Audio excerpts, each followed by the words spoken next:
Hey, what's up? Jonathan Fink, author of the Republic Baseball League. And this is my audiobook series.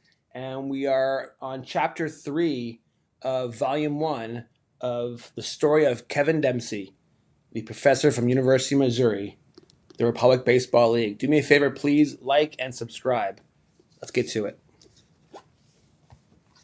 Thanks for joining me today. I appreciate it. Chapter 3, The Political Economy. The first semester students were already in their seats when Professor Dempsey entered the lecture hall. He was wearing a colorful Nolan Ryan Houston Astros baseball jersey that he purchased in 1994, 1 year after the hard-throwing right-hander retired from baseball. Dempsey considered Ryan one of the best pitchers of all time, and he had the credentials to support Dempsey's opinion. He still holds several Major League Baseball records, including the most career strikeouts by a pitcher with 5,714, the most no-hitters with 7, and the lowest batting average allowed, 204. Dempsey had another reason for wearing Ryan's jersey, which he would discuss later during his lecture on economics. He said to the class, "Good morning, everyone. Welcome to Political Economy class. I am Professor Dempsey, and I am fired up to have you here. Let's get started." Following the lead of the barbershop, Dempsey had taken the liberty of decorating this classroom with a great deal of baseball memorabilia. One side wall of the lecture hall was covered with colorful baseball pennants of former Major League Baseball teams, including the Brooklyn Dodgers, the New York Giants, the Seattle Pilots, and the Milwaukee Braves. His baseball decorations also included a painting of Larry Doby of the Cleveland Indians sliding into third base. Next to the painting was a framed team poster of the 1994 Montreal Expos. Hanging next to the Montreal Expos was a Kansas City Athletics baseball jersey, also in a frame. Clearly, Dempsey loved baseball, and his extension collection of memorabilia confirmed it. Dempsey canvassed the lecture hall and saw every seat occupied. He noticed a female student in the third row wearing a blue and white George Brett Kansas City Royals jersey. Dempsey thought she looked like a young Natalie Portman, nodding in her direction to acknowledge her, and said, "Hey, third row, nice jersey. Glad to have another true baseball fan in the room. I think you're really going to enjoy this class." Then Dempsey got down to business. He began his first lecture of the semester with a very technical introduction. He said, "The blend of political science and economics provides the foundation for this class. Political economists study government or organizational policies to determine how they impact the economy. Researchers study economic theories such as capitalism, socialism, and communism and evaluate their impact in the real world. Our field of economics draws upon sociology and political science to define the manner in which government and economic systems influence each other. Political economists examine the potential benefits and risks associated with the implementation of these policies and theories. They also examine how individuals might participate in changes. By studying the interplay between capital and labor, for example, political economists can generate policy outcomes beneficial to society. Similarly, when creating new institutions and organizations, political economists can infuse ideology into the process, which allows individuals and members of those organizations to decide what they should do to remain consistent with their basic values and beliefs. This, in a nutshell, is what political economics is all about. In this class, we're going to explore some of the noticeable moments at which politics and economics have intersected with professional baseball in meaningful ways. Here, you will see how politics and economics constantly crosses over into baseball. For example, in the structure of the league, in labor negotiations, in team relocations from one city to another, and in payroll policies. And I have no doubt that this intersection will continue to occur in the decades to come. Dempsey explained to his students that he planned to make learning about the political economy easier, more interesting, and hopefully more enjoyable by using the business of baseball as a platform to teach his political and economic concepts throughout the semester. Following his lesson plan for the lecture, Dempsey changed direction and asked if anyone in the class had any idea why he was wearing a Houston Astros jersey from the 1970s. Finding no volunteers, he explained its significance. He told the students that while baseball in the 1970s may be most remembered as the decade of synthetic AstroTurf playing surfaces, symmetrical multi-purpose stadiums with corporate suites, and carefully cultivated mustaches worn by Raleigh Fingers and Goose Gossage, it was also the decade of radical designed and fashionable baseball uniforms.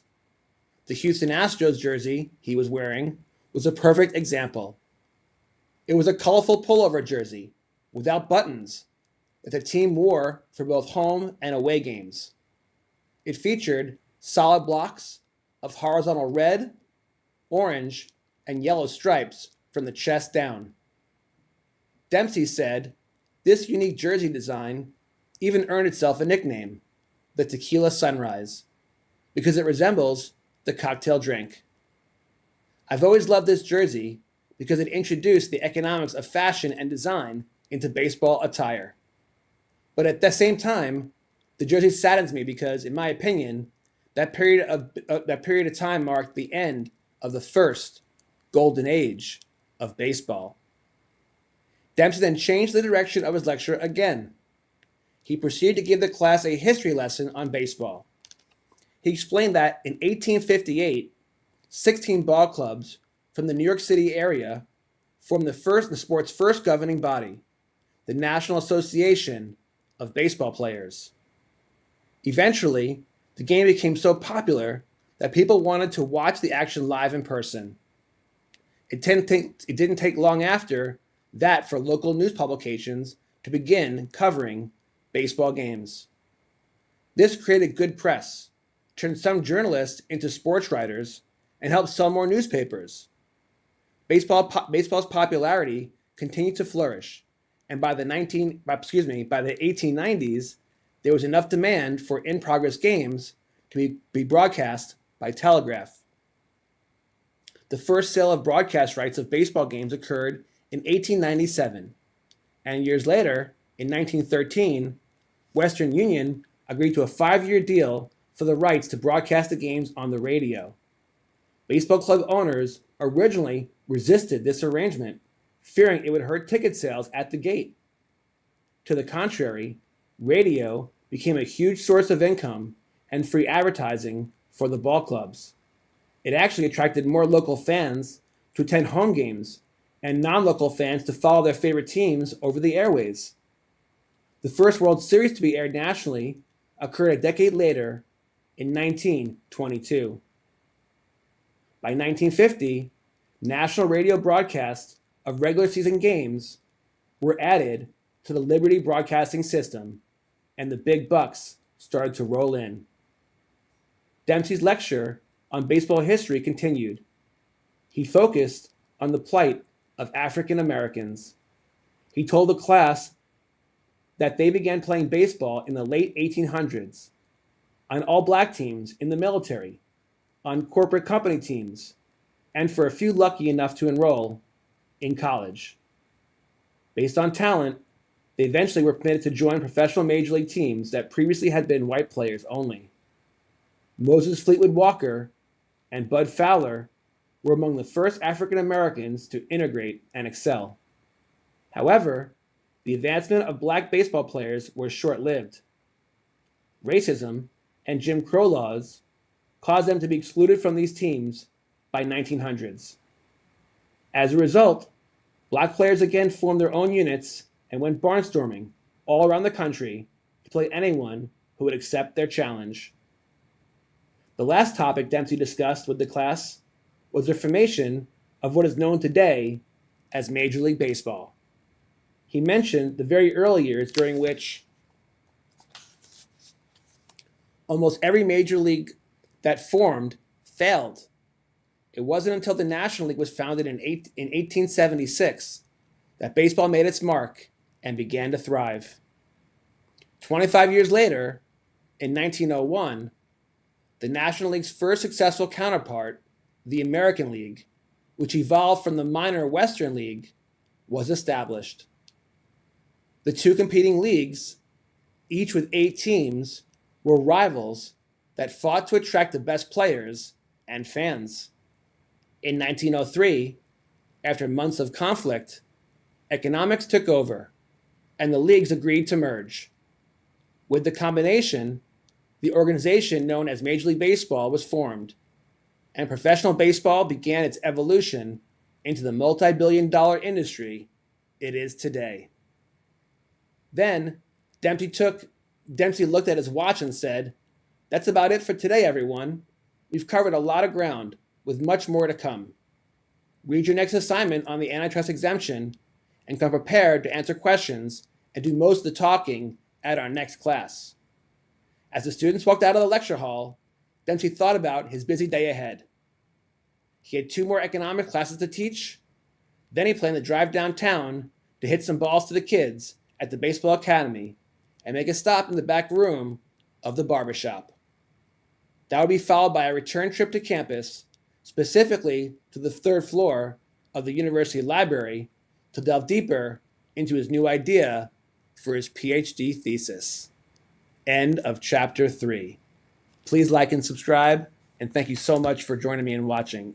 I appreciate you guys. And as always, God bless. This month, we have some great sports card stories from across the U.S. and talk to an author from nearby Leawood, Kansas, who has written a book about returning to collecting after 3 decades away. My day job is I'm a financial advisor, so I've been investing for over 20 years. In a way to express my love for the hobby, I decided, what if I write an investment book, Sports Card Collectors Club, and treat the stock market the same way I would treat the card market. And so I thought, well, how would a day trader invest in cards? How would a venture capitalist buy and sell cards? How would a hedge fund do it? As I would go through my trials and tribulations, I realized that for as much fun as I was having investing, there was something missing. And one day I was watching the Royals game on television, and it was a rain delay. And the Card Life television show came on. I was watching that episode, I was watching Matt Strom open cards and rip packs, and I started getting the warm, fuzzy feeling. I said, this is what I want to be doing. I want to get back to really collecting and ripping cards and building sets. And that's when the story of my book has a change. I go from investing back to collecting. I'll also open a variety of boxes from different sports. So he hit the home run off me in like the 7th inning. And then in the 8th inning, JT hit a double, so he's standing on second. And Mason Wynn asked him, he's like, hey JT, he's like, I heard Strom collects cards of guys that take him deep. He's like, does that mean he's gonna send me over a couple cards to sign tomorrow? And after the game, we had won. I mean, winning is the only thing that's important to me. So it's like, I was good after the game, whatever, and JT comes up to me and he's like, hey Stromy, he was really genuine. Like he wasn't taking shots. And I'm like, what are you talking about? He's like, well, when I got to second, Mason asked if you're gonna send a card over for him.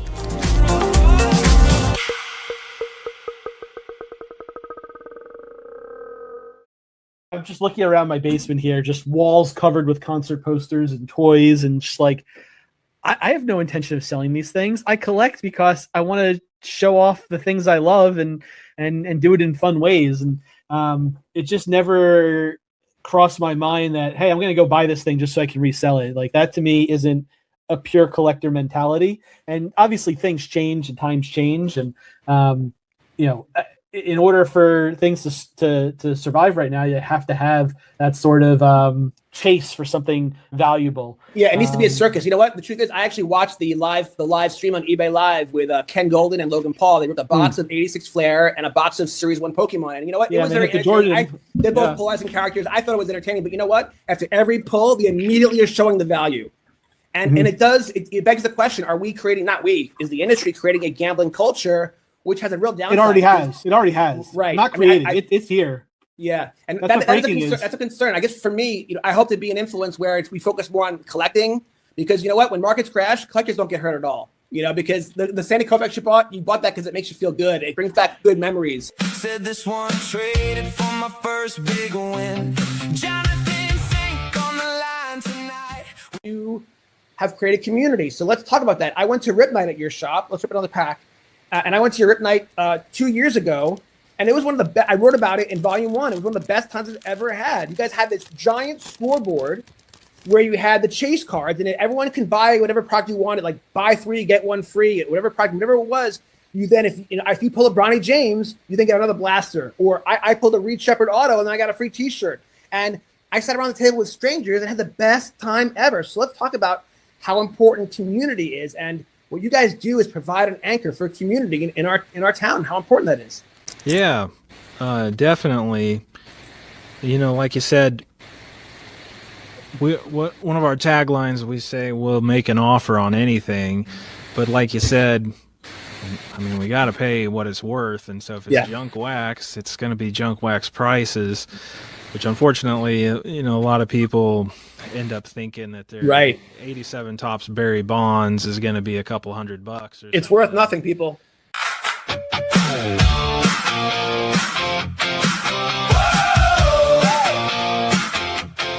Brand and notoriety. And so when you're pitching these stories to these athletes, like I've reached out to a couple of different athletes about writing a potential article about their collections and having them kind of share their story. And it's like, yes, like I write for Collectibles on SI, which is under the Sports Illustrated umbrella.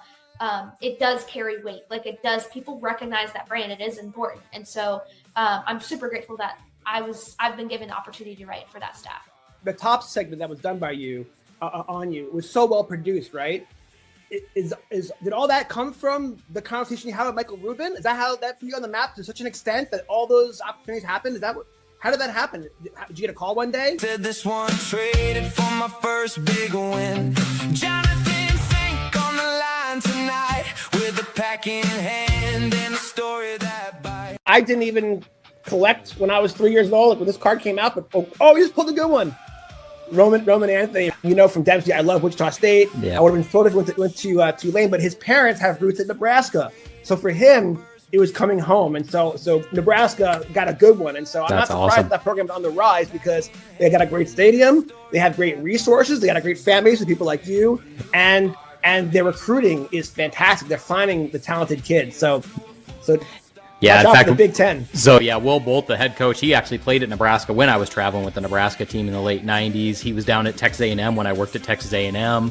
Rob Childress is the pitching coach, and I was on the hiring committee that hired him away from Nebraska to come down at Texas A&M, and they're thrilled that he's back here in Nebraska. He's a genius. The number of players in pro ball right now that went through Rob Childress, so he'll be under good guidance when he gets up here to Nebraska. They're good people. One kid found a mantle in the rain. One old friend came back with the same old chain. Talk to me about the reaction of the players, the other players, when they see this bat putter. Are they flipping out? They freak out when they see it? When they see it, and they're like, they just stop. Yeah, let's go. Yeah. So the reason why I asked that question is because I had that experience literally yesterday. So when I first got the bat putter, I think I bought it 6 months ago, and it's customized for the Republic Baseball League, which is so cool. And now that I realize, now that I love it so much, and I got to use it yesterday, I'm like, I got to start buying them for different people. Like anyone's a guest on my show, they're gonna get a bat putter, okay? Yeah. But the point is, I had never used it because I thought it was too sacred to me. I keep it in my office like a sacred shrine. It means so much to me. But then I was like, after watching all these videos and stuff like that, I'm like, you know what? There's this indoor amazing place in Kansas City called Tap-Ins. Okay, they have an outdoor putt, but also indoor. And depending on the weather, the whole thing, it's amazing atrium, and it's become a successful business. Yeah. And I was like, you know what? That's a perfect. It was a hot day. I'm like, it's a perfect thing to do. So my buddy Paul Greenwood, who I featured in my first book, we went and played around. And when I showed up with this bat putter, people were freaking out. They were literally losing their minds, and that's when I realized. So that, and then by the way, it was a Sunday, middle of the day, hot as heck.